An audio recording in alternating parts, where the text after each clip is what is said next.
שלום, הוא איתנו על הקו, מרצה למשפט עברי, דובר חרדי מאוד רהוט. שהסביר לנו שמה שמטריד כרגע את החרדים זה לא כמובן המשא ומתן הקואליציוני עצמו וחלוקת אלא הפגיעה בצביונה היהודי של המדינה היהודית. בדיוק. כן. כן, לא, זה לא כל כך פשטני. אני לא אומר שאין מגמה או רצון להשתלב בקואליציה. לא אמרתי דברים כאלה. אני אומר את עומק העניין.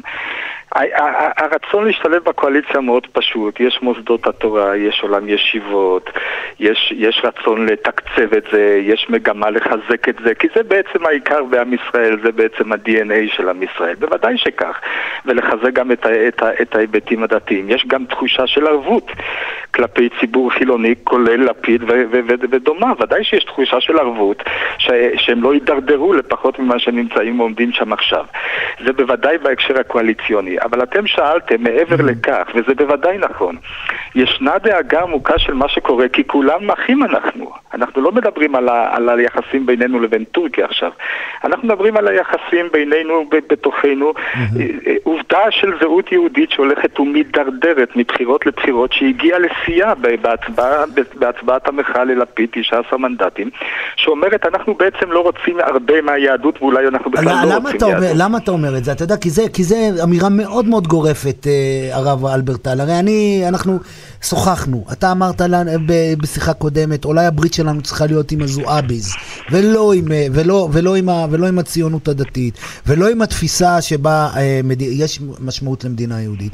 אבל אני חושב שאולי הגענו באמת לרגע מאוד מאוד משמעותי, שהציבור החרדי צריכה להחליט אם היא חלק ממדינת ישראל, אם היא עושה את האקסטרה סטפ שעשתה הציונות הדתית, ואמרה אנחנו חלק מהסיפור הזה, אנחנו רואים גם במדינה, לא כמדינה בערך פשיסטי, אלא כמדינה יהודית, דבר חשיבות, או שלא. אולי גם אתם הגעתם לשלב הזה, שצריכים לענות את התשובה שלא עניתם לפני 100 שנה. לא הגענו לשום שלב, אני בכלל לא מרגיש שאני כל הזמן צריך להתגונן, ולהסביר אם אני כן בעד המדינה או לא בעד המדינה או בעד זהות יהודית. אני חושב שזה דבר מופרך, עצם הצורך או המחשבה שאני צריך תמיד להצדיק את קיומי. אני אומר דבר מאוד פשוט. מנקודת מבט תיאולוגית, מדינה שמנוהלת על ידי אנשים לא דתיים, על ידי אנשים חילוניים, שעכשיו זה הולך ומחריף, היא כפי שהרב שך הגדיר אותה, גלות בתוך היהודים. זה דבר פשוט, אנחנו בגלות בתוך היהודים. זה ברמה התיאולוגית. לכן אם אתה שואל על היחס למדינה, הוא היחס כל עוד הדבר לא ישתנה. היחס למדינה לעולם יישאר כך, כתחושה של גלות בין יהודים. זאת הגדרה של הרב שך שהוא לא המציא אותה, היא הגדרה מסורתית. ולכן אין פה שאלה של מה יקרה מחר או לשנות את התפיסה שלנו כלפי, לא אני צריך להשתנות, המדינה צריכה להשתנות. מה זה המדינה צריכה להשתנות? תגיד, אתה לא מצליח להבין, הרב אלברטל, את הכעס הגדול שיש בציבורים על הציבור החרדי, על העובדה אתה יודע מה, אני אפילו לא מדבר על ההשתמטות הפרקטית בנטל. אתה יודע, אפילו ברמה ההזדהותית, הרי בגולה הדבויה, אתה יודע, אתן לך דוגמה, תגיד שזה פשטני. נשאו תפילות לשלום הצאר ניקולאי, ולשלום הקייזר, ירום הודו, ולשלום המלכה הבריטי, כתר הבריטי, וגם היום הם נושאים תפילה לשלום הכתר הבריטי, גם בקהילות סאטמר במונצ'סטר. אז אפילו את זה, אין את היראת כבוד, את הכרת הטוב כלפי המדינה. אפילו, אתה יודע, הצהרה ברמה הצהרתית בלבד, שאפשר יהיה להתחיל להגיד, וואלה, כן, חשוב להם המדינה. התשובה היא באמת תמונה במה שדיברנו קודם, בדיוק התשובה לשאלה שלך. כי בעצם אני בא ושואל את עצמי, אתה צודק לכאורה, ודאי שצריכה להיות הכרה טובה, ויש הכרה טובה, כלפי מי שמגינים עלינו, כלפי החיילים, כלפי מי שמוסר את נפשו, וכי יש לך ספק בזה שיש הכרה טובה? אני לא רוצה כרגע, זה לא הזמן להביא דוגמאות לעניין הזה. אבל הרי אנחנו מדברים במישור של הוויכוח העקרוני והתיאולוגי. אצל הצאר הרוסי ניתן להתפלל לשלום המדינה, משום שהוא לא בא לעקור את היהדות. אין לו שום דבר נגד היהדות, כל עוד הוא לא נגד היהדות, אז אתה מתפלל לשלומה של המדינה שלנו רוצה לעקור את המדינה, אז אני מסביר לך, צאר ניקולאי ששלח חיילים לחטוף ילדים לצבא הרוסי, הוא לא רצה לפגוע ביהדות. אני שוב אומר, אתה נכנס כאן לפרטים, אבל אנחנו מדברים באופן כללי. לא, אני לא אסתכל, זה כל פעם אתה נכנס לפרטים, אתה כבר המרואיין השני היום שאומר לי את זה. אם המרואיין אומר משהו, אני רוצה לעמוד על דבריו, אנחנו לא סתם זורקים. אז אני מוכן להיכנס לפרטים, אבל אני אסביר לך. מה שקורה זה דבר מאוד פשוט. מדינה יהודית, שמנהלים אותה יהודים, שלא שומרים תורה ומצוות, ורוצים להמציא פה ישראלי חדש, דמותו של... וזה כבר טענו מתקופת בן גוריון שזה המהלך. אף אחד לא שיער שזה יגיע עד כדי המצב היום עם לפיד, או לפחות לא כל כך מהר, וכן שיערו בעצם, אני אתקן את עצמי שזה בעצם המהלך. המצב היה הרבה יותר קשה אצל בן גוריון. הבה ונעקור, נוריד את הכיפה מהמדינה, נעקור את האתוס היהודי מהמדינה. אני פשוט לא מבין, אני לא מצליח להבין איפה כבוד הרב שמע שיאיר לפיד אומר כזה דבר. עמדה חברת כנסת... מה יש לך לשמוע? תרד לעומק העניין, תרד לעומק הדברים. מה הם רוצים? מה מייחד את לפיד? אני אגיד לך... עמדה חברת כנסת של יש עתיד, נתנה נאום של חצי שעה על סוגיה בגמרא, זה זכה למעל 200,000 שיתופים ביוטיוב. זאת אומרת, העם צמא לשמוע דרשות... אתם לא הצלחתם לעשות את זה, אתה יודע, אתה יכול להגיד... אני לא שמעתי חבר כנסת חרדי שעומד ונותן שיעור בגמרא, וזה זוכה לפופולריות. הנאום שלה הוא חורבן לגמרא, ולא הצלחה. אתם לא מבינים את זה, זה הרי הוויכוח בינינו. מה שהיא עשתה, ואני לא יודע במי המדובר, מה שהיא עשתה זה חורבן, כמו שהם כולם מחריבים. ממציאים יהדות חדשה, מתקנים את היהדות, מעוותים אותה. הציונות הדתית היא עיוות?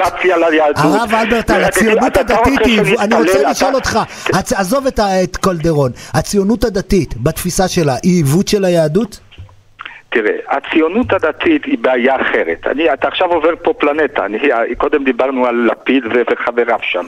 הם בעצם, אם תרד לעומק העניין, רוצים לעקור את היהדות, כי בעצם זה מפריע להם. אנחנו בעצם מזכרת עוון עבורם, כל שומרי המצוות.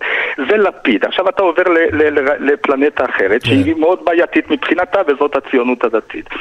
הציונות הדתית היא בעצם, ואסור לחטוא פה בהכללה, כי יש היום כל מיני גוונים בציונות הדתית. יש את חוגי מרכז הרב והר המור.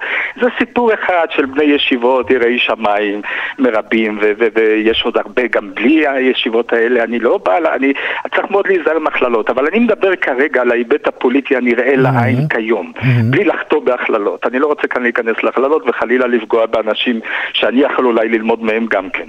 אבל בהכללה, אז אני אומר ככה, מה שקורה עכשיו הוא שחלון הראווה הפוליטי של הציונות הדתית הוא כישלון שאין כדוגמתו. במעט שאני פותח רדיו, את מי אני שומע בחזית ההסברה? את אותה חברת כנסת חילונית, שהיא הרי לא מסוגלת להוציא מפיה את המילה תורה או יראת שמיים או קדושה. אין לה ערכים כאלה בכלל. היא מובילה את ההסברה של הציונות הדתית. אפשר הרי להתפוצץ, להשתגע. זאת הציונות הדתית, זה מה שהם רוצים. אף אחד לא פוצץ פה ומצפצף. שיורידו אותה, שיגידו שהיא תתפטר או שהם מתפטרים. מה יש פה לדבר? עכשיו, היא מובילה את ההסברה.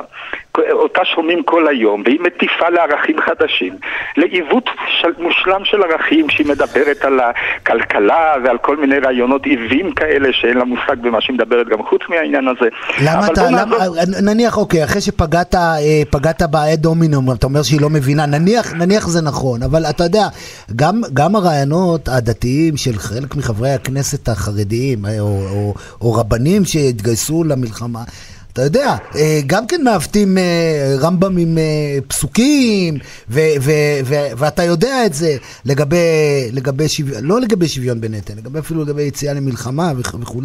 הרי בסוף אתה מגיע, אנחנו באמת מגיעים, הרב אלברטל, מגיעים לשאלת יסוד. אנחנו הגענו לשאלה של בירור. האם הציבור החרדי רוצה לקחת חלק בסיפור הציוני עד הסוף? כלומר, להיות חלק ממנו, או לא? התשובה היא לא בסימן קריאה. אז מה הבעיה? אז על מה כל הבכי והנהי? מה זה יריתם לי חץ בלב שגפני אומר? תגידו לו, בוא נלך להפרדת במדינה, אתה יודע מה?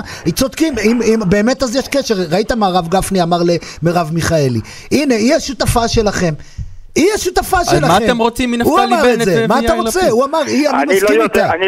אני לא יודע מה הוא אמר ומה היא אמרה, זה גם לא מעניין אותי. אתה שואל אותי, אני אומר מה שיש לי לומר. ומה שיש לי לומר זה דברים ברורים ביותר. והדבר הברור ביותר הוא ששום יהדות חרדית לא יכולה לשאת בנטל עם המדינה הזו, שבעצם אין לה דבר עם תורה ומצוות. נקודה. עד כאן אין מה לדבר בכלל. אין בכלל מה לדבר. אז המדינה טובה רק להיות החמור.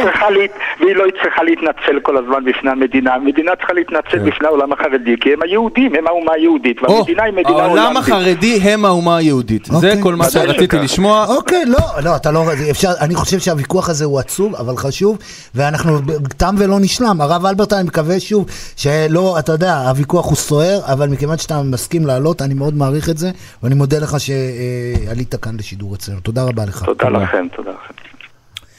תשמע, זה חתיכת סיפור. ותבין, מה שהוא אמר בסוף, הכל בסוף, הם האומה היהודית.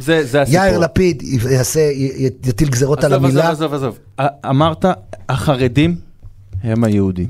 זה כל השאר בררה. אנחנו צריכים לשמור עליהם, להגן עליהם, לממן אותם. ברור. כי הם היהודים האמיתיים, ואנחנו מתחזים. עכשיו, זה תפיסת עולם. זה תפיסת עולם.